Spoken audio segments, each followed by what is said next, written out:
Hey guys, welcome back to my channel. We're getting right back into Love is Blind, Season 6, Episode 9, Secret Rendezvous. So we're back in the shared apartment with Jimmy and Chelsea, and basically they are just talking about what transpired. As we know from my last episode, that they got into a huge argument. Jimmy called Chelsea clingy, and she was, and she said that she was going to leave. Well, he ended up leaving for the night. So now it's the next day and they're back in the apartment together and they're just talking about what happened. And basically, Chelsea is saying, you really need to work on your delivery.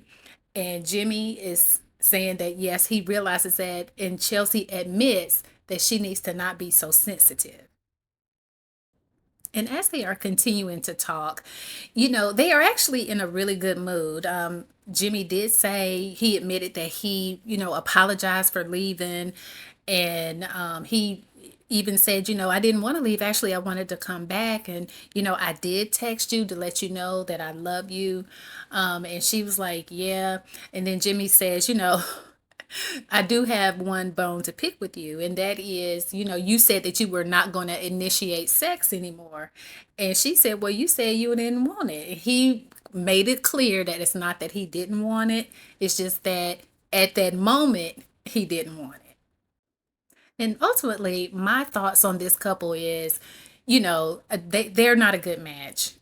Chelsea really needs to get therapy.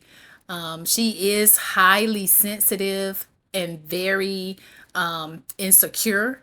And Jimmy, I just don't think he really likes her like he is saying. Yeah, he's using a lot of words. He's saying the right things now. He's definitely professing his love for her, but to me it is unbelievable. We don't believe him.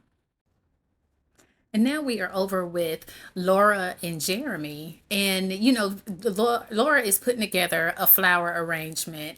And Jeremy makes the suggestion that she puts water in the vase just to make it a little bit heavier because she almost knocked the vase over. And he says, see, one of us has to be smart around here. And Laura says, I'm the one with the college degree. Now, Laura, you know that we don't do that. That is not nice. And it doesn't even matter. That's not cool.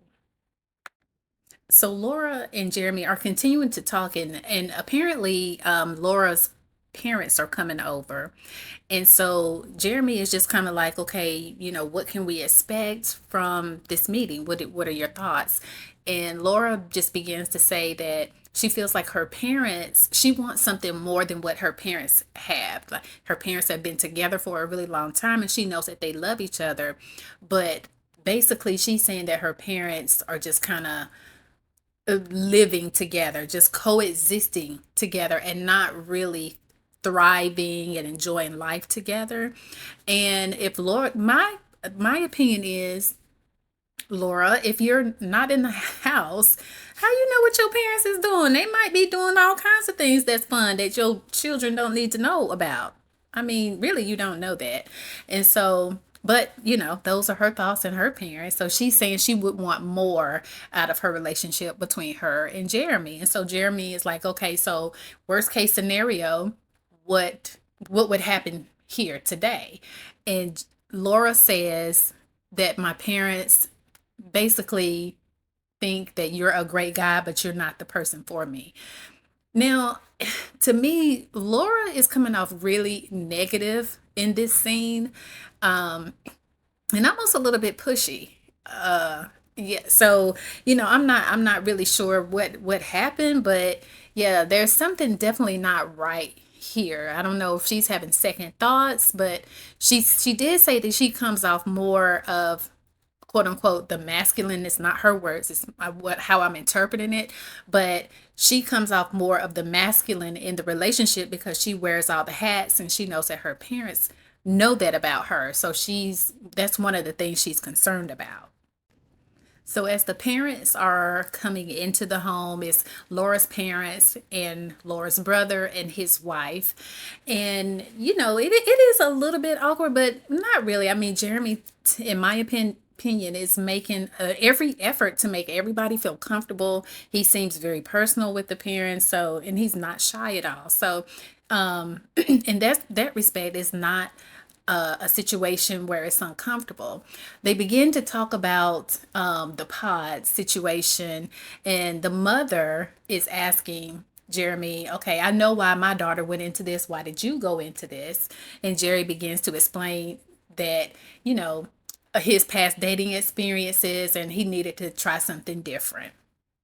And so Laura begins to say, yes, and now he has, we're in a three-way relationship or something like that, talking about Sarah Ann. So Laura is now telling her parents, and I mean, everybody is in the room, and she's bringing up the whole, three-party situation with Sarah Ann. And now, even now, she's bringing up how outside of the pods, and since they've been in the same living space, that Sarah Ann sent him a DM and he hearted the message. So I don't think that this was the right time to do this, Laura. I mean, don't you want to make a good first impression to your parents, or do you not? I would think, okay, we're not going to talk about it, especially Laura, if you're saying, that you're okay. If it's not a concern to you, why bring that up? So as they are continuing their conversation, Laura is kind of explaining to her family how she came to know that Jeremy was the one. And she made a list of pros and cons, and her pros, filled the page up completely. And it was some really important things. And Jeremy was like, well, that's all you really had to say. Because she did talk for a good long time about how she came to choose Jeremy. And so they kind of have the mom off to the side to in like the confessional, and the mom is saying, yeah, I really like Jeremy, and he seems really nice, and basically I know how Laura is, so I'm glad that he likes her and he's seen some of those things already. Yeah. We're seeing how Laura is too, ma'am. And also the dad is in the confessional, and he's saying pretty much the same thing as the mom is. He feels like he likes Jeremy. He seems really nice. But at the same time, he knows how his daughter is, that she tends to walk over people if you let him. And he goes on to say, if Jeremy puts her on a pedestal, he can forget about it. She is going to run him down. So now Laura, her mom, and her sister-in-law kind of off to the side, and the three ladies are just kind of talking, and the mom is like, you guys were pretty harsh in there to each other. And the mom is asking, you were saying all those things about his Hawaiian shirt, but that's really just a personality thing for him. I mean, it shouldn't be that big of a deal. And Laura was like, you know that's just really a huge turn off for me.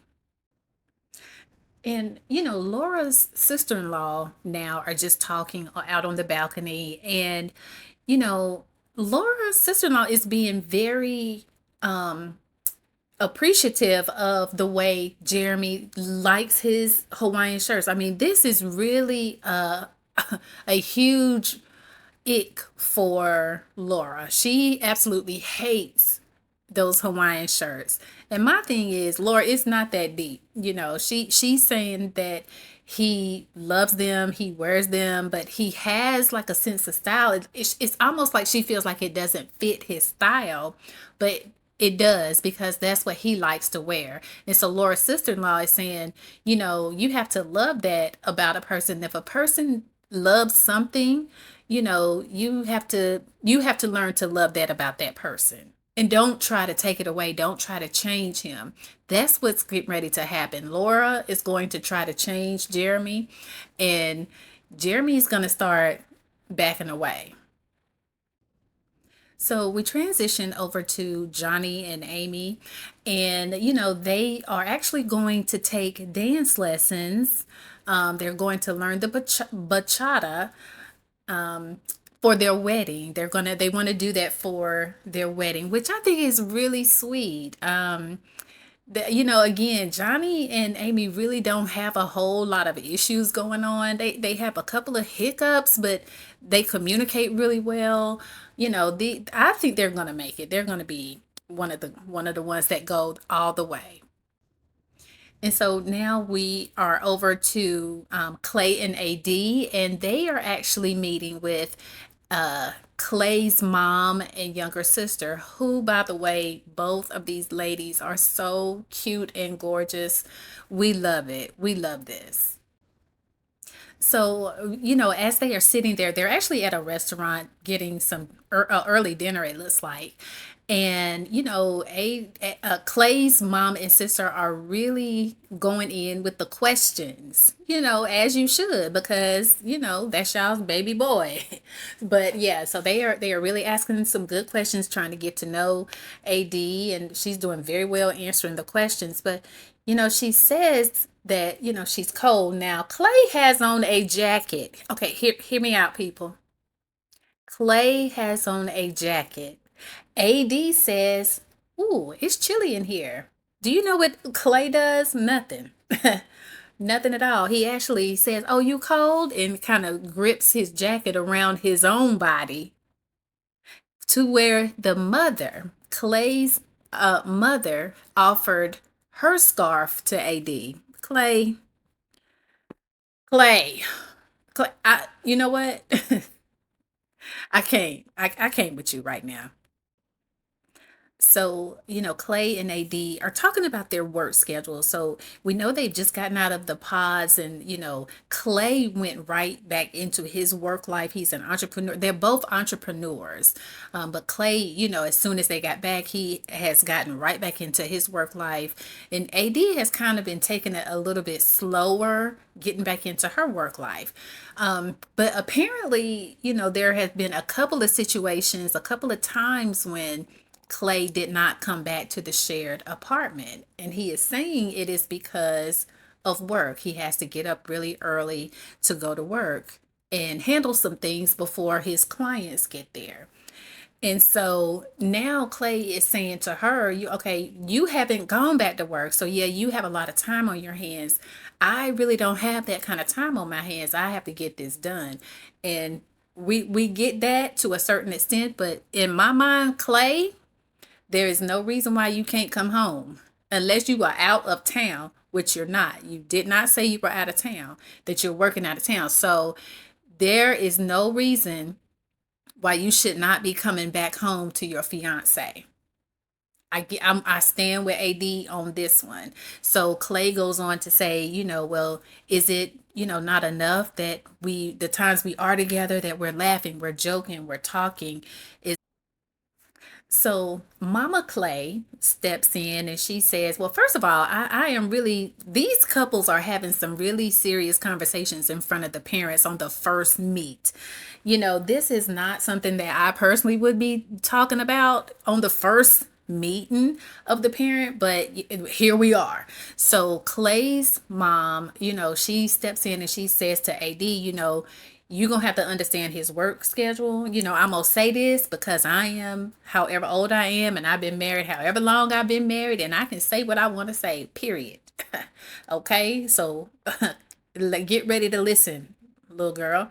So she tells AD, you're going to have to get used to his work schedule. He worked, period. Clay, if you love her, if someone is important to you, then you're going to make the time to do the things that she's asking you to do. Period. It is a balance. It is a balance. So yes, and I agree with that. They are going to have to, get on the same page as far as who's working what. But Clay, you're not going to be, what you're not getting ready to do is spend the night away from home just because you got to ride 45 minutes up the street to go to work. No, that don't even make no sense. So now we are over with Jimmy and Chelsea, and they are actually meeting up with two of Jimmy's close friends that happen to be women. And so this is really odd to me because Chelsea is so insecure. I don't know how she is going to handle this. As they are meeting and the girls come around and they're talking, they give a bottle of bubbly and they give Chelsea some flowers. And they seem like really great girls. I mean, they seem super sweet and what have you. But it's the conversation is really awkward and you know because Chelsea goes right into the intimacy between her and Jimmy, and even goes as far as to say that Jimmy cried during sex with her. Now, Chelsea, come on.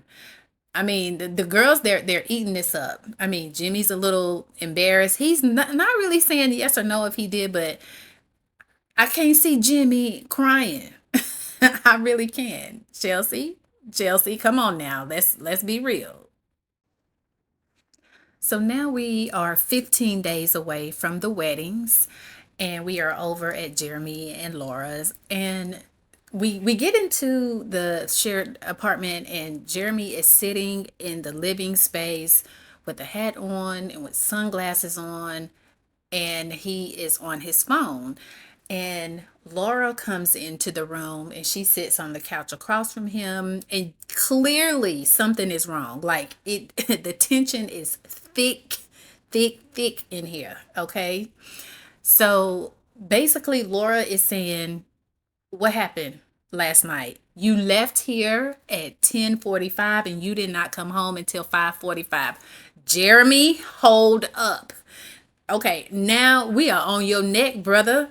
Where were you until 5 o'clock in the morning?" He begins to say, he was going out with the guys from the pods and they were going to one location. They ended up switching that location and going somewhere else.